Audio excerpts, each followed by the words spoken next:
네, 성도님들 인사드리겠습니다. 안녕하세요.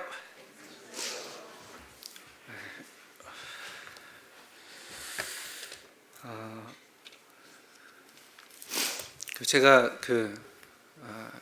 우리가 위기라는 단어로 함께 이제 말씀을 이곳저곳 주님이 주시는 대로 살펴보고 있는데,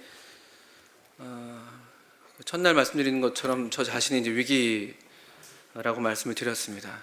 그리고 제가 많은 형제님들이 참 놀라셨다고 하는데, 48살 중년의 위기입니다. 중년의 위기.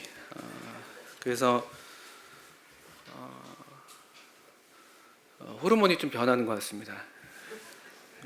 여성 호르몬이 원래도 좀 이렇게 유약한 편인데, 원래는 이제 콧물만 많이 났었는데 눈물도 조금씩 이렇게 납니다. 큰일 났네요.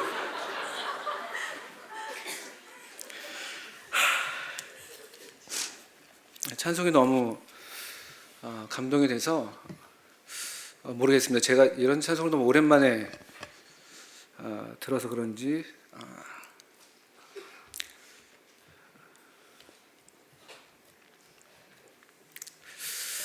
우리 요한계시록 4장 말씀을 같이 펴보시겠습니다. 요한계시록 4장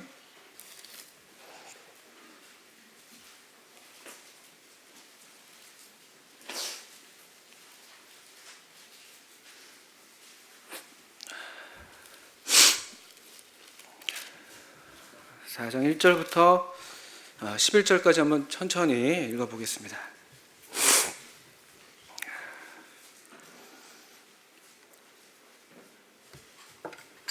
죄송합니다.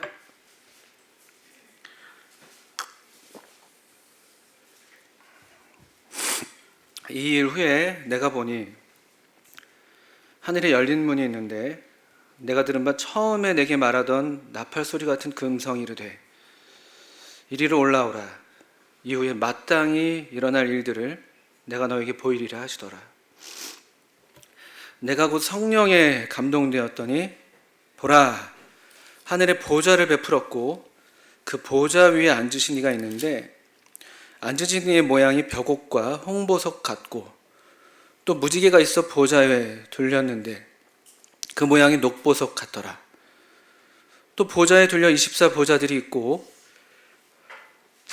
그 보좌들 위에 24장로들이 흰옷을 입고 머리에 금관을 쓰고 앉았더라. 보좌로부터 번개와 음성과 우레소리가 나고 보좌 앞에 켠 등불 7이 있으니 이는 하나님의 7 영이라. 보좌 앞에 수정과 같은 유리바다가 있고 보좌 가운데와 보좌 주위에 4 생물이 있는데 앞뒤에 눈들이 가득하더라. 그 첫째 생물은 사자 같고 그 둘째 생물은 송아지 같고 그 셋째 생물은 얼굴이 사람 같고 그 넷째 생물은 날아가는 독수리 같은데, 4 생물은 각각 6날개를 가졌고 그 안과 주위에는 눈들이 가득하더라. 그들이 밤낮 쉬지 않고 이르기를 거룩하다 거룩하다 거룩하다 주 하나님 곧 전능하신 이여, 전에도 계셨고 이제도 계시고 장차 오실 이시라 하고, 그 생물들이 보좌에 앉으사 세세토록 살아계시는 이에게 영광과 존귀와 감사를 돌릴 때 24장로들이 보좌에 앉으신 이 앞에 엎드려 세세토록 살아계시는 이에게 경배하고 자기의 관을 보좌 앞에 드리며 이르되, 우리 주 하나님이여, 영광과 존귀와 권능을 받으시는 것이 합당하오니 주께서 만물을 지으신지라. 만물이 주의 뜻대로 있었고 또 지으심을 받았나이다 하더라. 요한계시록은 반드시 속히 일어날 일들, 1장 1절에도 반드시 속히 일어날 일들을 그 종들에게 보이시려고 그의 천사를 그 종 요한에게 보내어 알게 하신 그런 계시라고 밝히고 있습니다. 반드시 속히 일어날 일들. 그리고 우리가 읽은 4장 1절에서도 1절 후반부에 보시면 이리로 올라오라. 이후에 마땅히 일어날 일들. 아까 1장 1절에 반드시 속히 될 일, 또 마땅히 일어날 일들. 약간 표현은 다르지만 거의 같은 말씀이라고 우리가 이해할 수가 있습니다. 그리고 요한계시록을 마치는 22장 6절에도 또 그가 내게 말하기를 이 말은 신실하고 참된지라 주 곧 선지자들의 영의 하나님이 그의 종들에게 반드시 속히 되어질 일을 보이시려고 그의 천사를 보내셨도다. 역시 또 반드시 속히 또 마땅히 되어질 일어날 일들에 대한 말씀이 바로 요한계시록이죠. 그래서 우리가 많은 경우에 이 요한계시록을 통해서 우리의 장래를 내다보고 또 장래에 대해서 이해를 갖게 하는 그런 책으로 우리가 보통 많이 읽고 있는 것이 사실입니다. 그렇게 읽어야 되는 것이 이 말씀을 따르면 마땅한 것이죠. 그런데 여기 4장 1절에 우리가 보시는 대로 그 이후에 마땅히 일어날 일들, 마땅히 또 아까 반드시란 말, 꼭 그렇게 되어야만 되고 그렇게 될 수밖에 없는 피할 수 없는 분명한 그런 확실한 그런 사실인 것이죠. 마땅히 일어날 일들 해서 이 일들을 쭉 이 4장 이후로부터 펼쳐 보여주고 계십니다. 그런데 우리가 지금 읽은 것처럼 이 장래에 속히 되어질 일, 또 반드시 속히 일어날 일들, 그리고 마땅히 일어날 일들의 가장 첫 번째 장면이 바로 이 4장, 이 장면입니다. 이 마땅히 그래야 될 일, 마땅히 이와 같은 일들이 사실 지금도 일어나고 있고, 그런데 정말 장래의 온전한 형태로 가장 완전한, 정말 이제 그 계획된 대로 또 예정하신 대로 이루어지는 그런 반드시 일어날 일들, 그 중에 가장 첫 번째 으뜸되는 일이 우리가 읽은 이 4장, 이 무엇입니까? 4장의 핵심 단어는 보호좌입니다. 보호좌. 또 요한계시록, 이 반드시 속히 되어질 일들을 기록한 요한계시록에서 보호좌라는 단어는 거의 모든 장에 계속해서 반복해서 드러납니다. 이 반드시 속히 될 일, 이 계시가 요한에게 필요했습니다. 그리고 요한의 시대를 살아가고 있었던 7 교회들에게 필요했습니다. 그리고 역시 같은 맥락에서 오늘날 이 교회 시대를 살아가고 있는 우리 모든 교회들에게 필요한 계시이고 환상입니다. 이것이 바로 보호자인 것이죠. 한번 상상해 또 보십시오. 우리가 읽어온 대로 이 사도 요한이 지금 반모섬이라는 그런 곳에 유배되어 있었죠.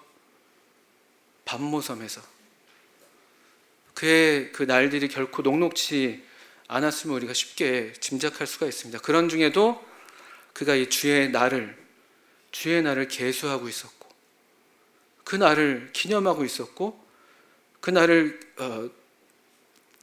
잊지 않기 위해서 그 날들을 세고 있었다는 사실이 우리한테 참 교훈이 됐었는데, 근데 이런 그 참 이 반모섬에서 어려운 시간을 보내고 있었던 이 요한에게 이 4장 이후의 환상들, 그 중에서 이 4장의 환상이 가장 먼저 필요했던 환상으로 우리가 받을 수가 있는 것이죠. 제가 아까 그 찬송, 우리 찬양대에서 특송하신 찬송 가사가, 제가 이거 아예 그냥 들고 왔습니다. 적기가 너무 힘들어서. 마음이 어두워지고 슬픔이 가득 차오를 때, 기도할 힘이 없어지고 무엇으로도 채울 수 없을 때, 하늘 높이 향했던 두 손 힘을 잃고 내려놓을 때, 주님만으로 풍족했던 마음에 거센 바람 몰아칠 때, 저는 이게 어쩜 이 반모섬의 요한도 이런 마음을 얼마든지 가질 수 있지 않았을까? 그가 항상 그 의기양양하게, 항상 주눅들지 않고, 항상 승리에 찬, 항상 이렇게 만족스럽고, 항상 평안하고, 전혀 이 삶에 문제가 없는 것 같은 그런 종류의 삶을 우리가 살았을 거라고 생각할 이유가 전혀 없습니다. 오히려 지금의 우리보다 훨씬 더 사실은 혹독한 그런 시련의 시간들을 보내고 있었던 것이 요한의 그 당시의 삶 아니었겠습니까? 또 요한뿐만이겠습니까? 그 당시 우리가 다 읽지는 않았지만 2장, 3장에서 보게 됐던 그 7 교회들의 상황도 그렇게 만만치 않았죠. 환난과 궁핍 가운데 있었던 것을 우리가 보게 됩니다. 서머나 교회 같은 교회들은 많은 환난과 핍박을 겪고 있었습니다. 근데 그들이 그런 중에 이 마음이 왜 어두워지지 않았겠습니까?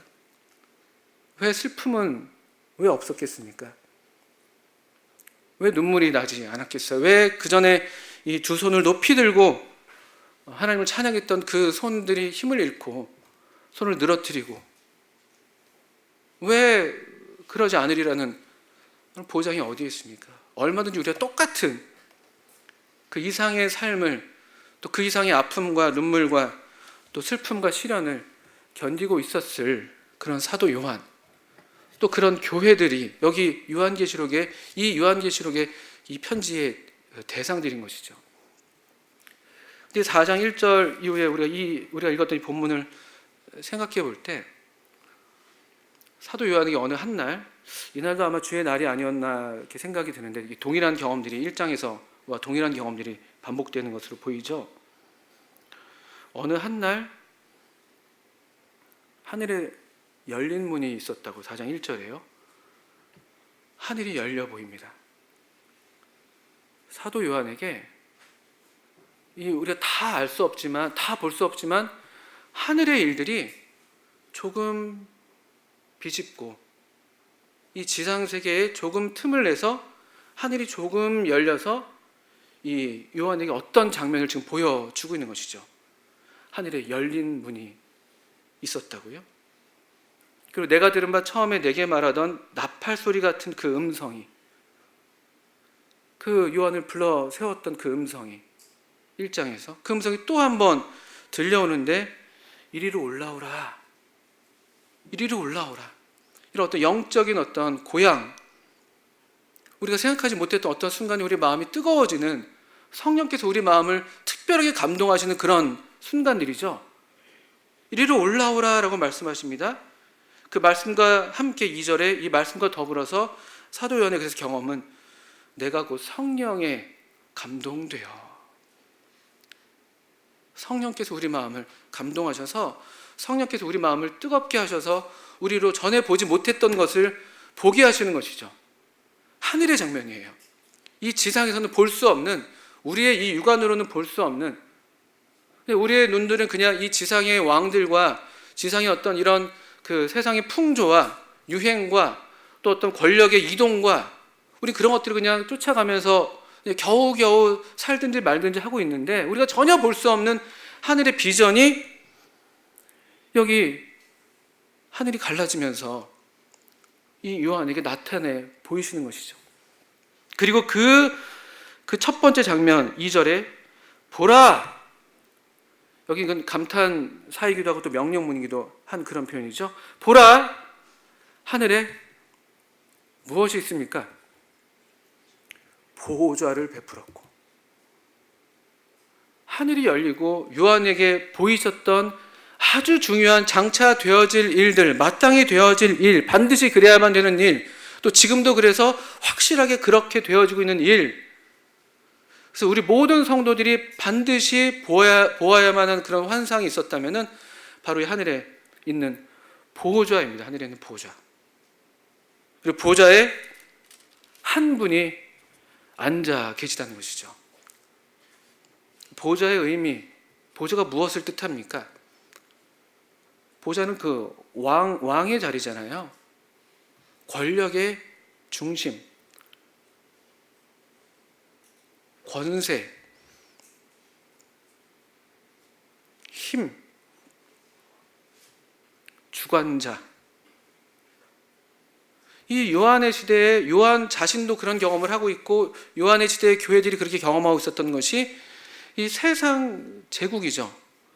이 이방의 제국, 이 왕, 하나님을 반대하고 우리가 보았던 그 짐승의 정신을 갖고 있는, 짐승의 그 마음을 갖고 있는 666이라는 그 짐승의 수를 사람들에게 새기고 있는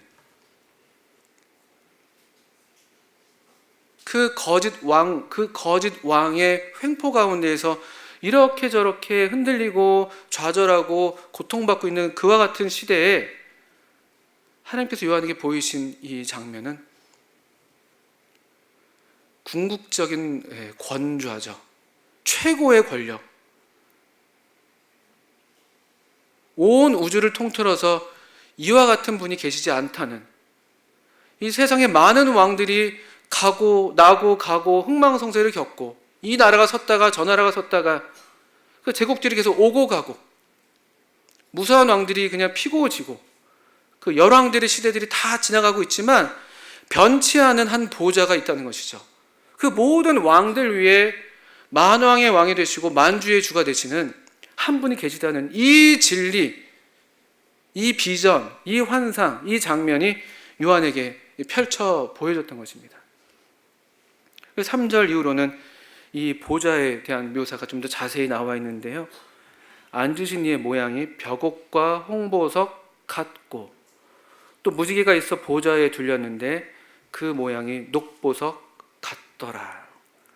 우리 언어로 표현할 수가 없습니다. 그래서 이건 어떤 이것이다라고 딱 말할 수가 없습니다. 같다 이렇게 지금 비유해서 말할 수밖에 없는, 우리 언어를 초월하는 어떤 우리가 표현할 수 없는 그런 영광스러운 실제를 지금 묘사하고 있는 것이죠. 여기 묘사되고 있는 것들은 다 보석입니다. 벽옥, 홍보석, 녹보석, 그리고 무지개가 보좌를 두르고 있다고 얘기합니다. 이 보석과 무지개들이 다 공통적으로 갖고 있는 어떤 그런 관련성은 이것들이 빛과 관련이 있다는 거죠. 빛. 저는 이제 보석 잘 알지 못합니다. 자매님들은 많이 좋아하시는 것 같더라고요. 뭐 작아도 괜찮다. 근데 이제 보석의 가치가 저는 우리 보통 보면 잘 모르잖아요. 근데 보석의 가치가 어디에 있냐 봤더니만 보석 자체에 있지 않대요. 보석 자체는 다 그냥 뭐죠? 이거 큐빅인가요? 큐빅? 예, 다이아몬드 짝퉁, 큐빅이나 다이아몬드는 우리는 아무도 구분을 못 하잖아요. 다 똑같이 생겼잖아요. 근데 보석의 진가는 보석 자체의 어떠함이 아니라, 그것도 이제 어떠함이라 말할 수 있겠지만, 그것이 빛을 어떻게 받아내서, 어떻게 통과시켜서, 어떻게 그 빛의 아름다움을 원래의 아름다움 그대로 이렇게 반영할 수 있는가. 이게 보석의 가치라고 하더라고요. 그래서 좋은 보석일수록 그 빛의 아름다움을 그대로 머금고 있고 그 빛의 아름다움을 그대로 투영해서 보이는 게 그 다이아몬드와 큐빅의 차이라고 그러더라고요. 우리가 보기엔 똑같이 생겼는데. 무지개는 어떻습니까? 무지개는 그 빛의 그 다양한 어떤 그런 광채를 가리키는 것들 아닙니까? 우리는 그냥 우리의 육안으로 7가지 그냥 빨주노초 파남보 얘기하지만 그 색들을 셀 수가 없다고 그러더라고요. 컴퓨터 그래픽 하시는 분들 포토샵이라는 프로그램 하면 거기서도 색들이, 우린 다 빨간색이 아니면 그냥 파란색인데, 근데 그 빨간색에도 엄청나게 많은 종류의 색깔들이 다 이렇게 있어서 그걸 또 선택하게 하잖아요. 그 미세한 차이들을 다 인지하고 있더라고요. 그 전문가들은요. 그것 이상으로 빛이에요, 빛. 이 무지개나 보석들이나 여기 보좌에 앉으신 분은 그냥 딱 보면 빛입니다. 빛이에요, 빛. 성경의 이 진리랑 전혀 틀림이 없는 그런 묘사인 것이죠. 하나님은 빛이시라. 그에는 어둠이 조금도 없다. 하나님께서 영광을 드러내실 때는 항상 영광이란 단어 자체가 빛나는 이런 뜻을 갖고 있죠. 빛이라는 뜻을 갖고 있습니다. 광휘. 우리 한자도 영광할 때 그 광자가 빛광자 아닙니까? 우리 모두가 다 사모하고 좋아하는 바로 그 빛. 이 빛이에요, 빛. 이 보좌에 앉으신 분, 이 전능하신 하나님이 보좌에 앉으신 모습을 요한이 봅니다. 그리고 4절에 그 보좌에 둘려 24 보좌들이 있고 그 보좌들 위에 24 장로들이 흰 옷을 입고 머리에 금관을 쓰고 앉았더라. 24 보좌에 앉아있는 24 장로들이 누구인가에 대해서 더러 이제 분별들이 좀 나뉘긴 합니다만, 이 우리 요한계시록이 그냥 문맥을 따를 때는 그냥 교회들로 보통 우리가 이해하는 게 맞는 것 같습니다. 왜냐하면 24장로들이 그 취하고 있는 그 외모가 흰 옷이나 금관 또 이 보좌가 그 앞서 요한계시록 2장과 3장에서 그 이기는 자들에게 교회 이기는 그 자들에게 약속하신 그런 상급들이거든요. 이를테면 보좌는 보좌는 라오디게아 교회 이기는 자들에게 약속하신 그런 상입니다. 또 금관, 면류관은 빌라델비아 교회에게 약속하신 상급이죠. 그리고 흰 옷은 사대 교회에게 사대 교회 이기는 자에게 약속하신 상급이거든요. 근데 여기 보니까 이 영광스러운 보좌가 있고 한가운데 그 보좌를 삥 둘러서 24보좌들이 있습니다. 그 보좌들 위에 24장로들이 그 약속하신 상급을 받아서 누리고 있는 모습을 보게 되는 것이죠. 또 5절에 좀 더 묘사를 보겠습니다. 이 보좌에서는 어떤 또 현상들이 일어나고 있는가? 보좌로부터 번개와 음성과 우레소리가 나고 보좌 앞에 켠 등불 7이 있으니 이는 하나님의 7영이라 하면서 여기 보좌로부터 번개와 음성과 우레소리 다 어떤 이 권능을 상징하는 그런 것들이죠. 그런 자연현상들이죠. 우리의 경험 훨씬 그 이상은 우리의 경험을 뛰어넘는 그런 놀라운 어떤 힘을 나타내는 그런 소재들입니다. 하나님의 능력을 가리키는 것 같습니다. 보좌 앞에는 등불 7이 켜져 있습니다. 하나님의 7영, 성령님, 하나님의 7영, 성령님입니다. 이 7영은 5장 6절에 보시면 어린 양의 7뿔 또 7눈에 대한 묘사를 하면서 5장 6절을 한번 보십시오. 내가 또 보니 보좌와 내생물과 장로들 사이에 한 어린 양이 서 있는데 일찍이 죽임을 당한 것 같더라. 그에게 7뿔과 7눈이 있으니 이 눈들은 온 땅에 보내심을 받은 하나님의 7영이더라. 온 땅에 보내심을 받은 하나님의 7영인데요. 이것은 등불이기도 하고 또 눈이기도 합니다. 또 1장에서도요. 1장 죄송합니다. 좀 말씀을 좀 이렇게 보게 되시는데 1장 4절에 말씀을 직접 보시는 게 훨씬 더 좋은 일이십니다. 1장 4절에 요한은 아시아에 있는 7 교회에 편지하노니 이제도 계시고 전에도 계셨고 장차 오실 이와 그의 보좌 앞에 있는 7 영과 이렇게 되어 있죠. 이 보좌 앞에 있는 7 영, 이 반복돼서 나타나고 있죠.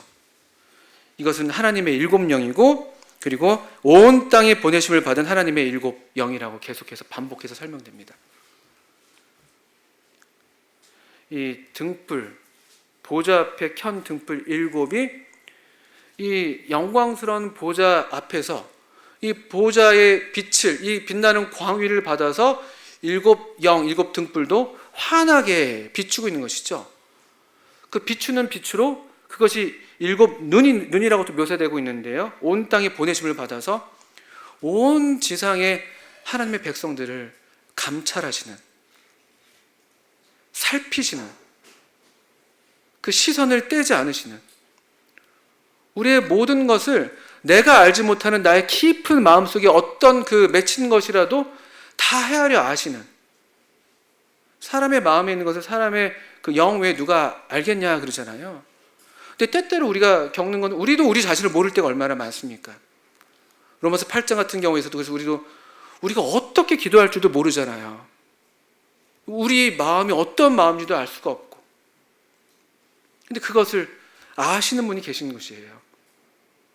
성도님들 한 분 한 분의 삶을 아시고 성도들의 마음을 살피시고 비추시고 우리의 교회를 아시고 교회의 어떠함을 꿰뚫어 보시고 그 빛나는 두 눈으로 우리의 연약함도 아시고 또 우리의 부족한 것도 참 아시고 또 그런 중에 우리가 작은 어떤 하나님께 또 하나님을 위해서 한 무언가도 우리도조차 잊어버린, 우리도 알지 못하는 오른손이 하는 것을 왼손이 잊어버리게 하라는 그런 말씀이죠. 이건 사실은 우리가 전혀 인식하지 못하는 거잖아요.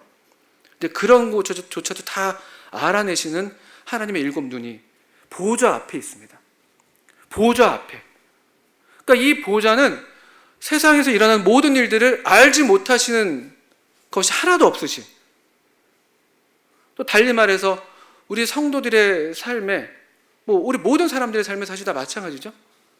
모든 것들을 다 헤아려 아시는 그런 일곱 영이 하나님 보좌 앞에 있습니다. 그리고 이 보좌에 계신 분은 이런 온전하고 완전한 지식을 갖고 계시죠. 그래서 요한계시록 2장과 3장의 교회들에 대한 말씀을 보시면, 여러분 이를테면 2장 9절 말씀을 한번 보시면, 모든 교회들에 대해서 항상 이런 말씀으로 먼저 시작하는데요, 하나님이 항상 내가 안다라는 말씀으로 시작하세요. 내가 안다.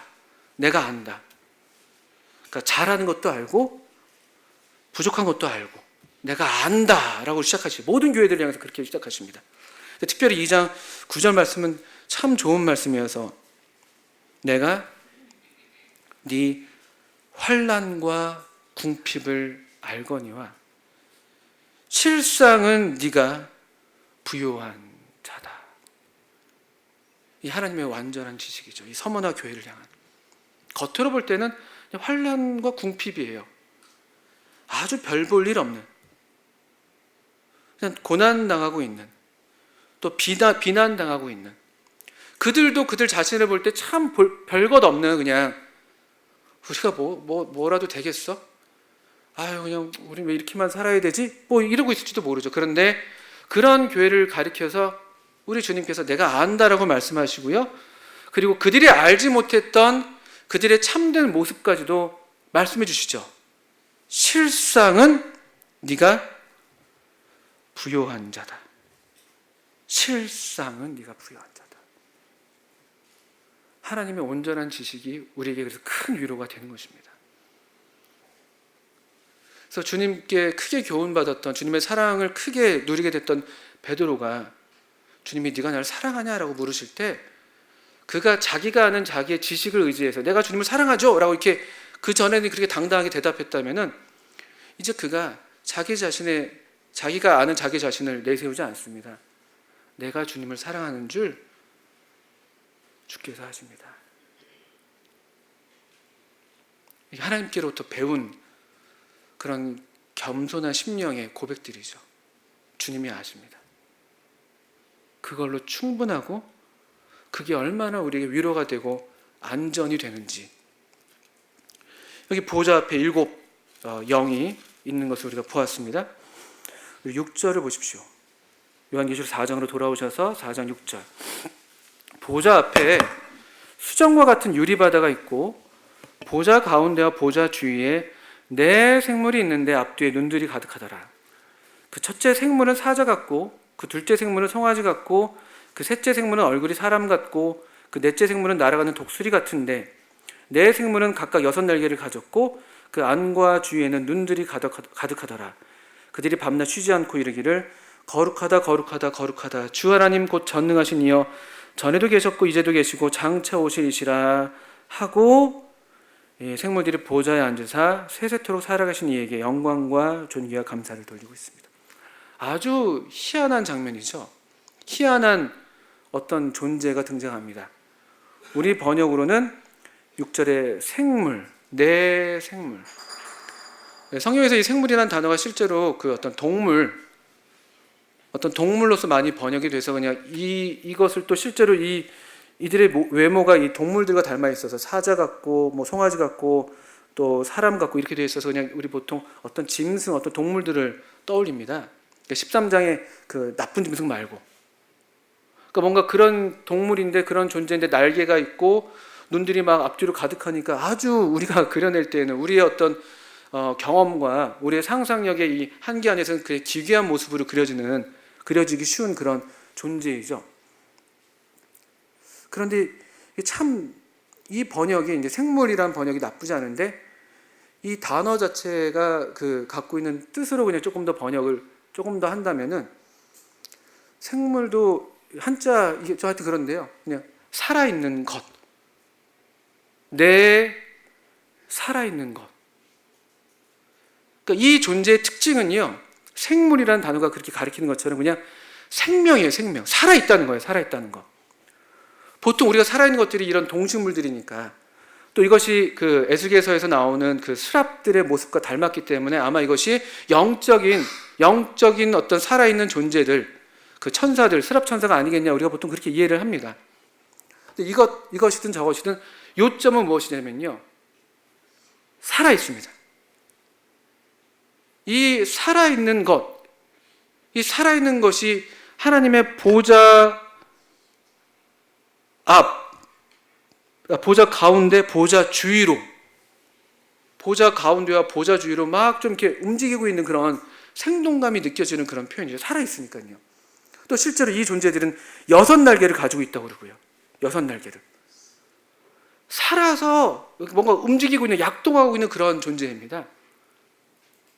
삶, 생명. 이 보좌 앞에서는요, 죽음의 흔적은 전혀 없습니다. 모든 살아있는 것들이 정말 그 생명만을 간직하고 생명만을 누리는 그런 존재로서 있다라고 우리가 이해할 수가 있습니다. 그 최초의 인간이 범죄하기 전에 이 낙원이 그랬던 것처럼 죽음은 없었어요. 죽음의 그늘이 없었습니다. 그냥 생명밖에 없는 것이죠.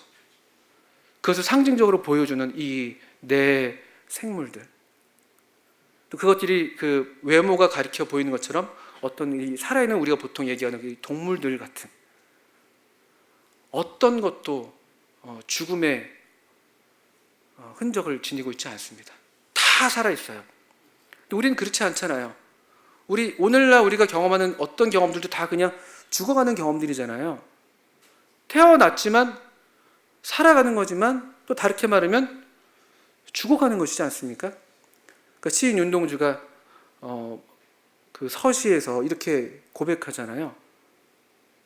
별을 노래하는 마음으로 뭐든 죽어가는 것을 사랑해야지. 그게 좀 깨어있는 감수성으로 그 어떤 인간 존재를 그래도 조금 더 인지하고 있었던 시인의 감성에서 그가 파악했던 이 인간 경험의 실제입니다. 죽어가는 거지. 어떤 모든 경험들도 다 우리는 그냥 죽어가는 경험들이에요. 살아있다라고 느끼는 그 순간이 지나가면 그냥 그 순간뿐이고, 바로 그냥 그 다음부터는 그냥 사실은 비극적으로 말하면 그게 또 실제죠. 관계도 그렇지 않습니까? 어떤 물건을 새로 사도 그렇고요. 처음만 좋죠. 어제 우리 이영재님 뽑으신 새 차 타고 다녔습니다. 차 엄청 좋더라고요. 근데 우리 형제님 엄청 살살살 조심조심 운전하시더라고요. 저는 청년의 시간이 늦은 것 같은데 빨리 가면 좋겠는데 뽑은 지 3주 됐다고 제가 전해 들었습니다. 아주 좋은 차더라고요. 죄송합니다만 오래 못 갈 겁니다. 여기 네 생물. 그리고 이 묘사가 특이한 것이 일종의 상징이거든요. 눈들이 가득해요. 눈들이 가득하고, 앞뒤에 눈들이 가득하고, 6날개에도 안과 주위에 눈들이 가득해요. 그러니까 살아있는 모든 것들이 정말 다 살아나서 하나도 남김없이 다 살아나는 어떤 영적인 각성이랄까요? 우리 생명이 다 각성하는, 죽었던 것처럼 보였던 것들이 완전히 새롭게 살아나는, 꺼져가는 등불인 것처럼 보였는데 환한, 찬란하게 빛나는 영광의 광채가 되는 것이고, 상한 갈대처럼 보였는데 오히려 그것이 이 하나님의 궁에 실려있는 백향목처럼, 또 레바논의 백향목처럼 우뚝 그냥 아름드리 서는 이 완전한 생명의 각성이라고 할까요? 생명으로 충만한, 우리 모든 감각이 다 깨어나는, 우리가 사실은 다 감각을 못하죠. 우리 눈이 다 보질 못합니다. 또 마땅히 놀랄 만한 것에 다 놀라지 않는 것이 우리들의 비극이거든요. 경이감을 잃어버렸죠. 경이감을. 여기 이 살아있는 이 네 가지 어떤 살아있는 것들은 완전히 살아있고 완전히 깨어있어서 날개를 가져서 그 완전히 깨어있는 감각으로 그들이 바라보고 있는 유일한 분 한 분이 있다면 보좌에 앉아 계신 그 한 분인 것이죠.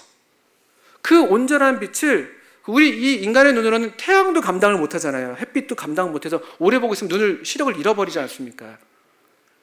그런데 완전하게 깨어난 이 눈들, 이 감각을 가지고 이 보좌에 빛나는 영광 가운데 계신 그분을 주목하고 있는 거예요. 놀라운 장면이죠. 아주 신비로운 장면입니다. 그리고 그 결과로서 8절에 그들의 합당한 반응으로서 그 모든 깨어난 감각으로 이 영광의 보좌 가운데 계신 주님을, 이 하나님을 그들이 바라본 결과로서 그들은 밤낮 쉬지 않고 노래합니다. 노래합니다. 열린 하늘에서 우리가 경험하게 되는 감각들, 시각적인 것이 있다면 그 다음엔 청각적인 것이 노래가 있습니다. 노래. 이 노래가 그래서 힘이 있어요. 노래가.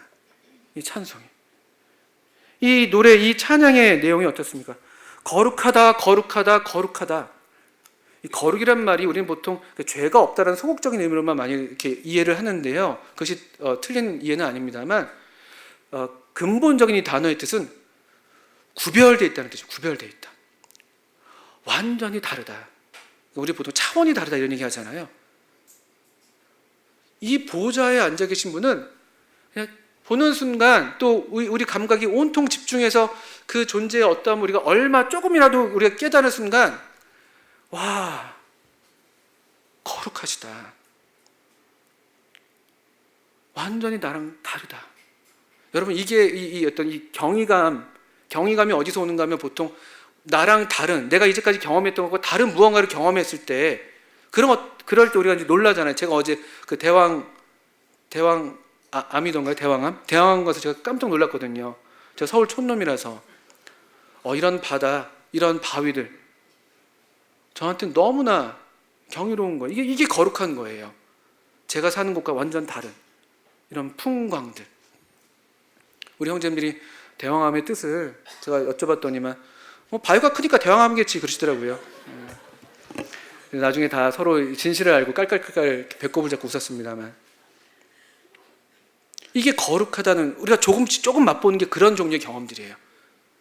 내가 이제까지 알고 있었던 것, 내가 이제까지 경험했던 것과 뭔가 질이 다른 것, 차원이 다를 때 우리가 놀라잖아요. 그런 것들입니다. 이 살아있는 것들, 완전히 살아있는데도 불구하고, 완전히 깨어있는데도 불구하고 그들이 영광 중에 계신 보좌에 앉아 계신 분을 뵀을 때 너무 달라. 와, 경탄이 절로 나오는 거예요. 거룩하다, 거룩하다, 거룩하다. 주 하나님. 그리고 이 말씀 계속 반복, 요한계시록에서 계속 반복되는 말씀이에요. 하나님에 대한 계시. 전능하신 분이시고, 전에도 계셨고, 이제도 계시고, 장차 오시는 분. 우리 1장에서 우리 보지 않으셨습니까? 이 말씀 22장에서도 반복되고요. 이 보좌에 앉아 계신 분의 어떠함은 또 이것이 우리와 질적으로 다른 것인데, 우리는 시간의 한계 속에서 결국은 그냥 쓰러지고 마는 것인데, 이 보좌에 앉아 계신 분은 지금 계십니다. 지금 항상 I am, 나는 스스로 있는 자다라고 해서 지금 계시죠. 이 하나님은 전에도 지금으로 계셨습니다. 또 장차 이 장래 세대 가운데서도 항상 지금으로 계시는, 이 모든 시제를 아우르시는 영원자, 거룩하신 분이에요. 우리는 시간의 한계 속에서 살고 있는 존재라면 이 시간을 만드신 분이시죠. 우리가 상상할 수 없는, 이거는 상상은 불가합니다. 영원이라는 것. 그 어떤 영혼의 질적인 특성, 그냥 물리적으로 긴 시간을 얘기하는 게 아니거든요. 그런 속성도 있겠습니다만, 이 거룩하신 분, 이 모든 이 짐승의 이 시대에 이 짐승이 왔다가 가고, 저 왕들이 일어났다가 사라지고, 저 제국이 또 흥했다가 망하는 그런 우리 이 유한한 역사 가운데 유일하게 변치 않는 보좌에 앉아 계신 하나님.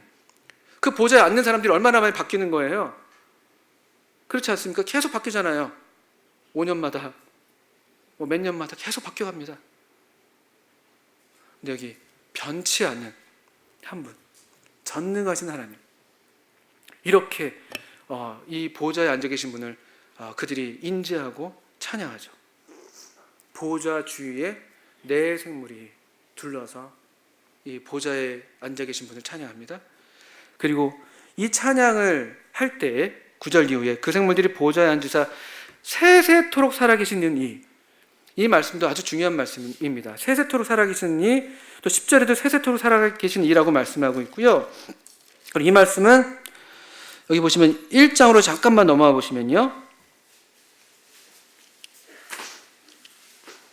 1장 17절에 그 사도 요한에게 보이셨던 우리 주님의 영광스러운 계시의 말씀인데요, 1장 17절 이후에 보시면 내가 볼 때 그의 발 앞에 엎드러져 죽은 자 같이 되매 그가 오른손을 내게 얹고 이르시되 두려워하지 말라.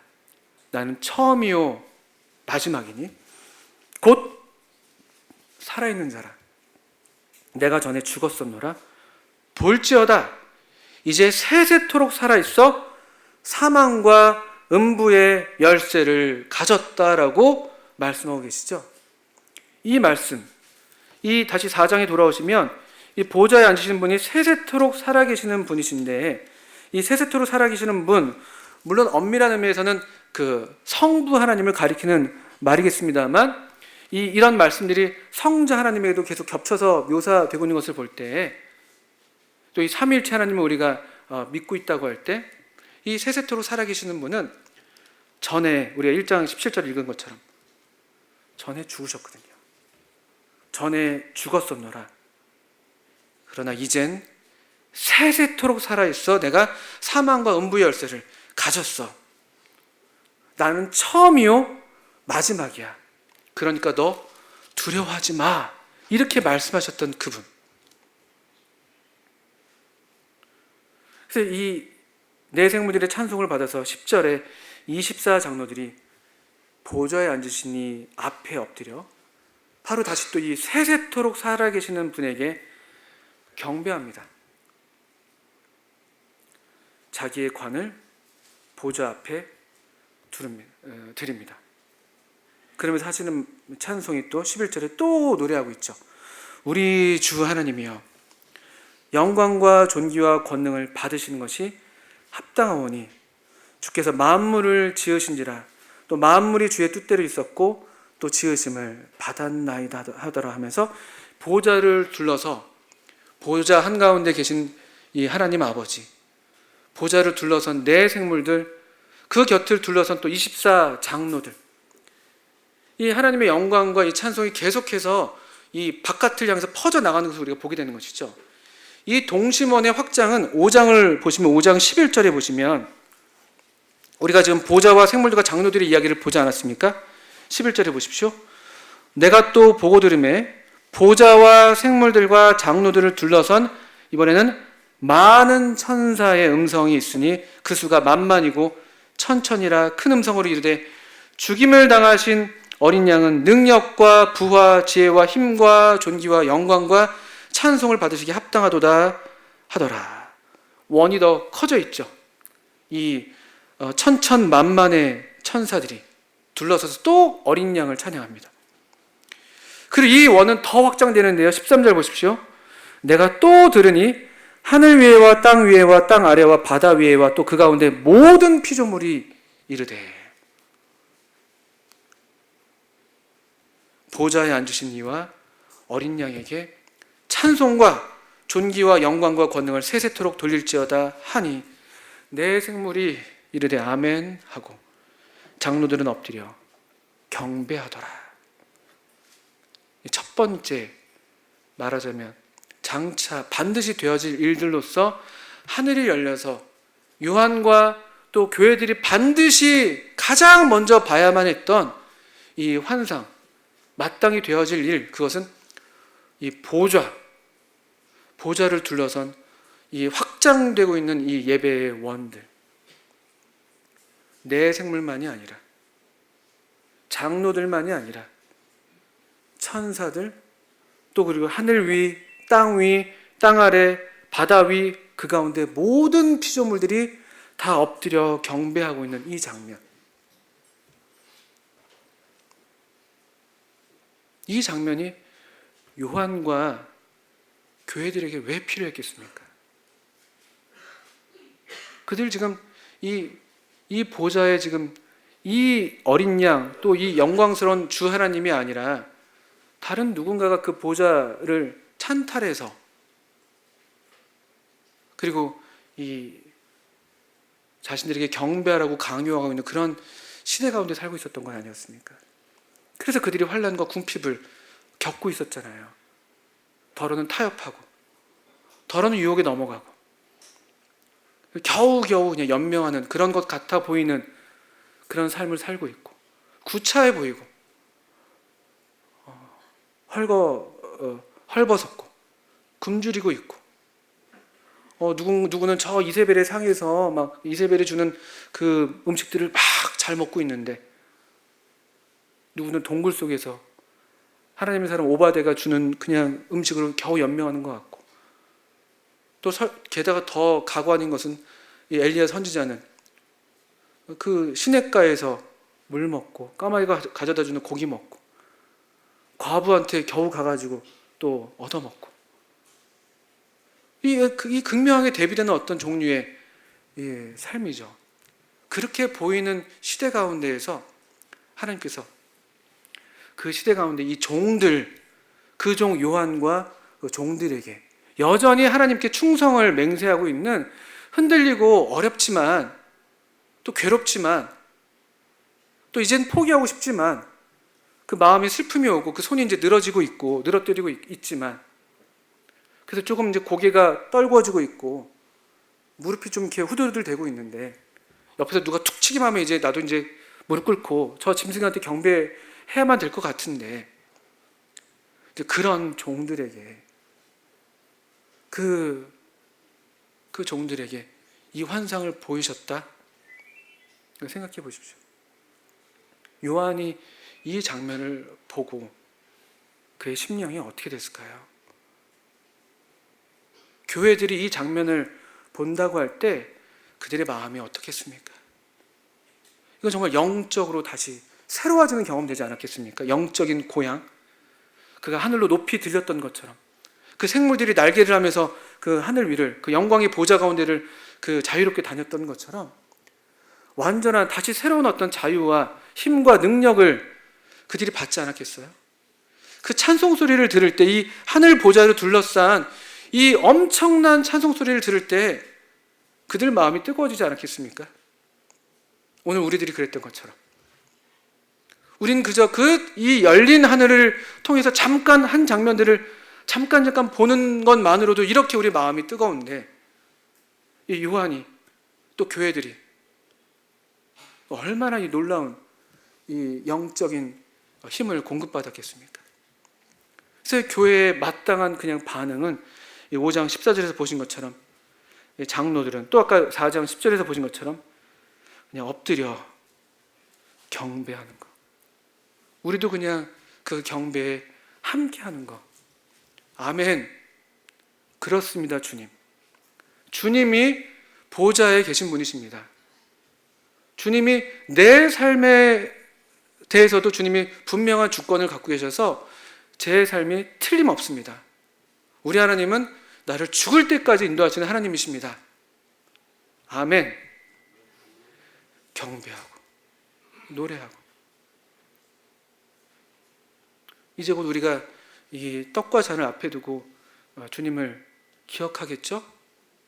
우리는 기억한다고 과거형으로 얘기하고 있지만, 사실은 우리가 이 주님을 기념하는 이 자리는 바로 이 요한계시록 4장의 일종의 축소판입니다. 이 순간에 우리에게도 이 하늘이 조금 열려 보이죠. 이 천상의 예배가 우리의 예배 가운데 침투해 오시죠. 우리의 예배라는 것이 다만 이 영광 중에 계신 보좌를 우리도 보고, 우리의 어두운 눈으로 조금 성령께서 도우셔서 조금 슬끗 보는 것만으로도 우리 마음이 감격에 차서 경배하는 것 아니겠습니까? 또 그래서 다시 우리도 어찌할 수 없이 아무리 주님을 부인하려고 해도 이제는 끝이야, 난 이제 이렇게 안 살 거야라고 해도 이 보좌 앞에 우리가 나올 때 우리의 마음이 다시 새로워져서 다시 우리가 종들이 되잖아요. 주님, 제가 주님을 따르겠습니다. 주님 감사합니다. 주님이 저를 값으로 사셨으니 제가 주님의 것입니다. 이런 거 우리 매번 반복하잖아요. 하늘의 영광이 지금 이 자리에 임하는 그런 복된 자리를 이 보좌의 주인 되신 우리 주님께서 우리를 위해서 마련해 주시고 오라고 초청하시는 것이죠. 하늘에 열린 문이 있어요. 열린 문. 문이 열려 있습니다. 닫혀 있는 것 하나라면 바로 그 앞에 3장 20절 20절에 우리가 잘 아시는 것처럼 라오디게아 교회 볼지어다 내가 문 밖에 서서 두드리노니. 우리의 마음이 닫혀 있는 것이 문제죠. 하늘 문은 항상 열려 있습니다. 요한계시록 22장 끝부분에서 그래서 이 마지막으로 이 주님께서 또 성령과 교회가 같이 하는 말씀, 신부가 같이 하는 말씀이 무엇입니까? 오라! 오라! 목마른 자들아 와라. 값없이 원하는 자는 값없이 생명수를 받으라. 성령과 신부가 말씀하시기를 오라 하시는도다. 듣는 자도 오라 할 것이요 목마른 자도 올 것이요 또 원하는 자도 값없이 생명수를 받으라. 얼마나 놀라운 자리에 우리가 또 이 앞에 있습니까? 주의 날, 이것이 주의 날입니다. 하나님의 시간이 우리의 시간 가운데 임하는, 하나님의 보좌가 다시 우리 가운데 제자리를 찾으시는, 그래서 우리의 삶도 다시 제자리를 찾게 되는, 다시 우리의 삶의 무게중심이 잘 잡히는, 그래서 우리가 원래 우리답게 하나님의 형상대로 지음받은 하나님의 영광을 위해서 창조된 우리답게 하나님을 찬송하기 위해서 하나님께 영광이 되는 삶을 사는 그런 하나님의 종들, 어린 양의 백성들로 다시 드려지는 그런 복된 시간이 우리 앞에 있습니다. 주님께 참 감사가 되고 또 우리 여기 귀한 하나님의 자녀된 우리 울산 중부교회 성도님들과 함께 또 오늘 함께 이렇게 보좌 앞으로 나아갈 생각이 참 마음에 기쁨과 설렘이 있습니다. 저도 함께 주님을 경배하고 또 주님을 따르는 또 우리 모든 성도님들의 찬송과 우리 모든 이 영적인 세계에서 지금 울려 퍼지고 있는 찬송에 저도 아멘으로 화답하기를 원합니다. 성도님들도 그와 같은 함께 아멘으로 화답하시는 복된 예배 자리로 영광의 보좌를 향해서 같이 나아가시기를 바랍니다. 함께 기도하겠습니다.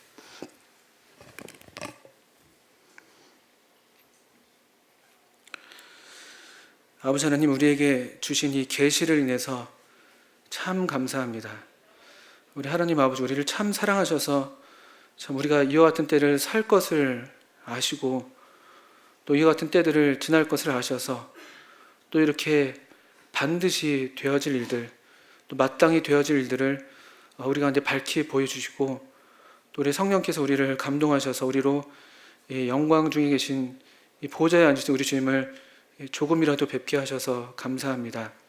아버지 하나님, 우리의 이 참 심령을 또 밝혀주시고 또 우리에게 지혜와 계시의 정신을 주셔서 계속해서 이 하나님을 알게 하셔서 저희로 정말 하나님을 참 끝까지 사랑하고 하나님을 경배하는 그런 가장 행복한 삶을 포기하지 않도록 주님 저희들을 붙들어 주시고 또 힘주시고 또 위로해 주시기를 기도합니다. 또 그렇게 해주시는 것을 감사합니다.